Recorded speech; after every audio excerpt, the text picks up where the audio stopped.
What's one of your favorite memories, besides your daughter rolling it down the hill and hitting the tree? Well, I remember one night in college, I was having trouble with the carburetor. It was getting too rich or dumping too much gas in it, and so I had to pull over on the side of the street, and we disassembled the carburetor and put it back together right there on the side of the street. Jeez.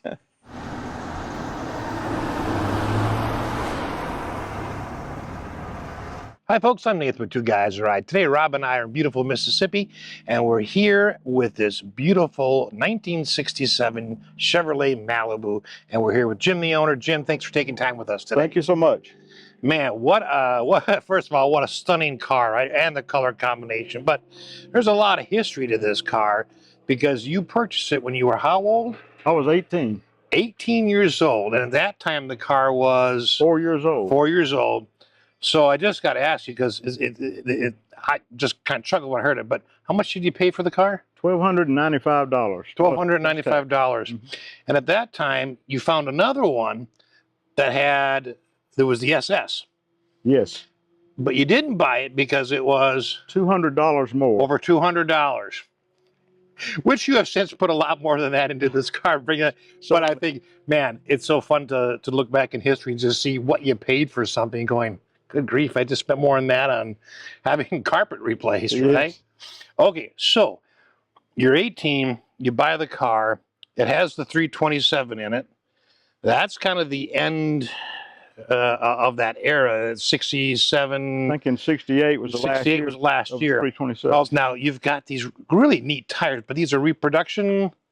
Yes, purchased from Coker Tire Company. They now sell the radial tires with the old style bias ply lettering. So these are Firestone wide ovals, which were very popular in the 60s. Right.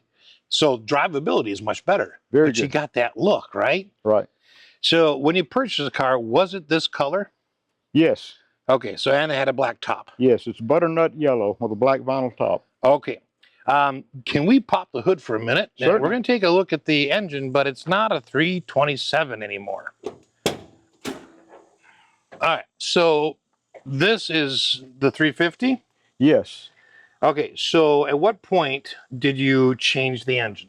1972. Okay, so had the car been sitting for a while, or you just decided it was time to... No, I had been driving it to college, and it had sort of a rough run, to tell you the truth. Started knocking a little bit, and so we started looking for a replacement engine and found this 72 350 out of a fairly new car that had been wrecked. Okay, but the engine was fine. Yes. In fact, it only had really low miles on it. About 5,000 or 6,000 miles. Wow. Okay, so you pull that off the car, but you did some modifications before you put it in. What did you do? Yes, when I restored the car in 1997 and 1998, and during that time, while we had the engine out, I disassembled the engine, replaced bearings, put some high compression pistons in it, and put a cam in it, just to hop it up a little bit. Yep. And make it sound good when you're idling through the parking lot, and so that's how it wound up. Okay, so so when you first put the 350 in, you didn't modify it. You put it in, used the car up until about 1990 when you did a whole frame-off restoration. That's correct. And then you went and tinkered with the engine. Okay, so approximately at this point, how much horsepower do you think it's putting out? Probably about 300. About 300, wow. And the original 327, when it was working properly, roughly how much horsepower would that put out? It was the 275 horsepower Okay, version. all right, so you really upped the horsepower a little bit. Okay, 25 extras, quite a bit. All right, anything else you did differently that you modified down here? Is it pretty much all as it would have been originally with the 350 in it? All the engine compartment is pretty much as it originally appeared. Of course, I've changed the air cleaner out for a chrome air cleaner, but other than that, horsepower. Yeah. Yeah, that adds at least 10 horsepower. That's 10 horsepower. Yeah. But this engine compartment now is 25 years old, so if it doesn't look perfect, Well, that's probably because it's just, I mean, you drive the car, right? Yes, I do drive the car. It's not a beauty queen I've or put, trailer queen. I've put about 15 or 16,000 miles on it in the last 20 years. Yeah. So you drive it a couple times a month. Right. Right. Which I mean, that's just us. We always believe cars need to be driven, at least enough to keep them up, right? Yeah. Rather than parked up on some stage. That's All right. right. Well, let's put this down and let's walk around to the side here for a minute on the driver's side. Now, the mirror, would that have been a dealer option or was that added? Is No. that standard? The left side mirror was standard. If you wanted a right side mirror, that was an option. That was the option. Okay. And we'll get to the interior in a minute. Let's walk to the back. Original hubcaps? Yes. Okay. Well, You see very wheel caps, I should say. Probably not hubcaps, technically. wheel covers. You see very few of those these days, because most of the Chevelles have been hopped up or hot rodded or whatever, and they got mags or some other kind of wheel. You see very few wheel originals. Covers. Right. And those are original from when you bought the car? Yes. Wow. I think I replaced one. Now, boy, these cars were so big. Can we open the trunk for a minute? Sure. Oh, this is what I mean. Just look how huge these are. It's just, that's a lot of bodies you can fit in there. It is. Ooh, and a full-size spare. Full-size spare. That doesn't take up your entire compartment. Man, so when you refinish this, you obviously redid the inside. I'm guessing on the original car, this was not painted that nicely. No, it was. Was it really? Butternut yellow on the inside, just like on the outside. Wow. Now, this does have a clear coat on it, which the original car did not have. But it wouldn't have had it anywhere. That's right. So, the fact you had it there and had it there just makes sense with right. Whatever they did to the outside, they did to the hood. Okay, I didn't realize that. Usually this is sort of, a bare bones painting job. All right, we can close that up. Have you done anything with the exhaust besides, obviously, every once in a while you have to change it just to... I put dual exhaust on it because it originally had just single exhaust. So I bought a replica, a dual exhaust kit that was supposed to be exactly like the original ones. Okay. Now, would the 327 had the option for dual exhaust or just the 350? I think you probably could get the 327, the higher horsepower 327 with dual exhaust. Okay. All right. But either way, it's a part that's supposed to be like what you would buy from the factory, even though it's a replica. Okay. Right. All right. Let's walk up here. I want to talk about the coach roof for a minute. This is beautiful. This must have been redone when you restored it in 90. We put a new vinyl top on it in 98 when we ultimately put it all back together. Man, that is just a sharp combination.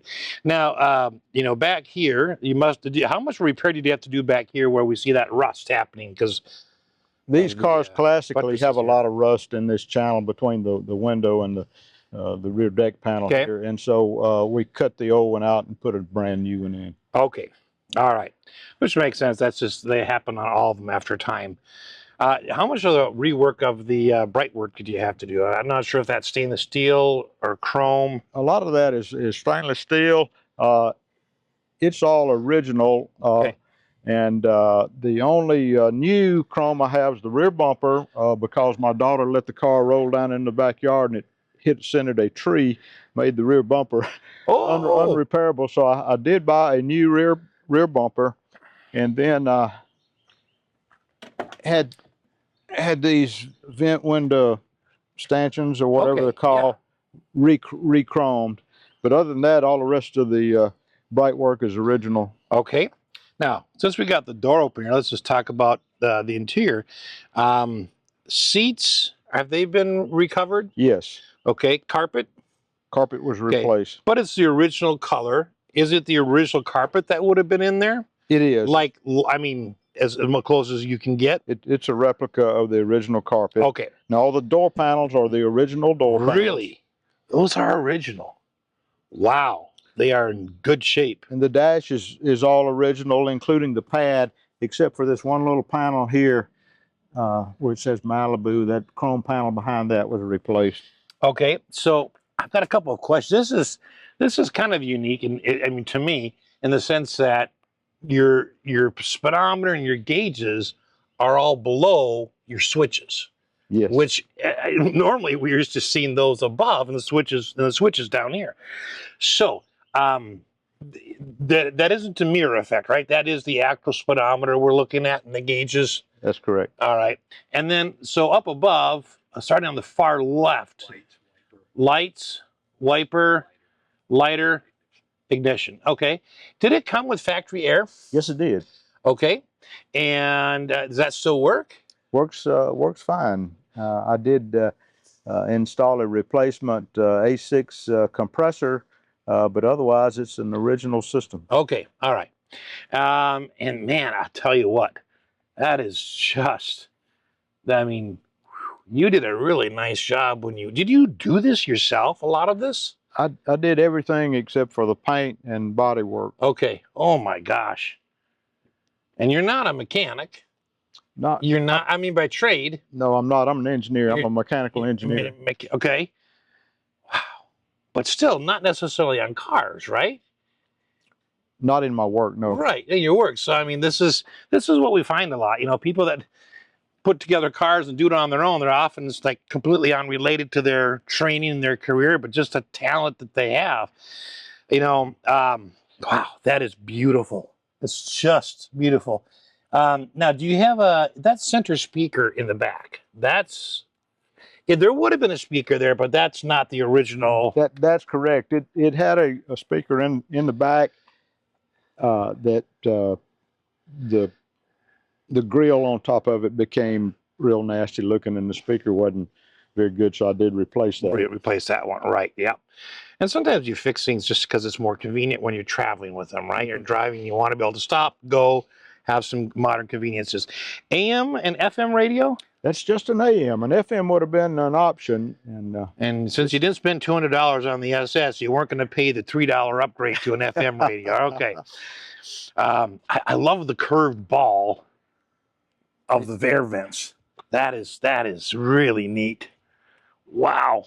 You've obviously replaced the speakers underneath there.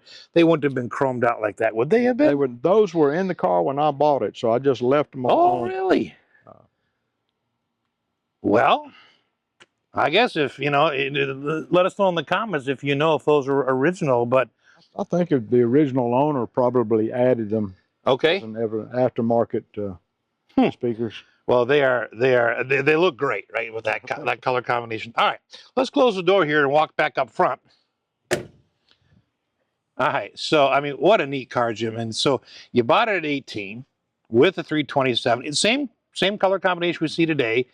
And then in about 72, you had some problems with your engine, so you replaced it with a motor out of a wrecked car, but that was a 350. Right. So you just put that in, drove it, and then right about the end of the 90s, then you did a whole frame-off restoration in which you tinkered with the engine when you had it apart, right? That's correct. And underneath on the, you know, when you have that frame out, did you do any work on the frame, like to replace anything while you have it exposed? I completely stripped the frame as far as surface rust. I wire brushed it and repainted the frame. And while I was at it, I changed out all the suspension bushings, the rear axle, the bushings holding the rear axle, and the bushings under the front end, and ball joints, tie rods, that sort of all that stuff. All the stuff you would probably just, I mean, it's just easy to get at that point.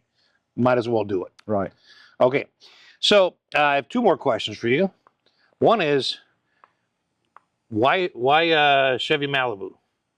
Well, I always liked Chevelles. I like this body style. To me, the 66 and 67 were the prettiest ones. Of course, 68, 9, 70 are great too, but I really like this this A body style that was used on Pontiacs and Buicks and other cars with that sloped top and all, and it really was appealing to me, so that's what I wanted. Now, last question. What's one of your favorite memories, besides your daughter rolling it down the hill and hitting the tree? Well, I remember one night in college, I was having trouble with the carburetor. It was getting too rich or dumping too much gas in it, and so I had to pull over on the side of the street, and we disassembled the carburetor and put it back together right there on the side of the street. Jeez. I tell you what, Jim, this is a beautiful car. We appreciate you taking your time today to share your story with it. Thank you, sir. And thanks for watching.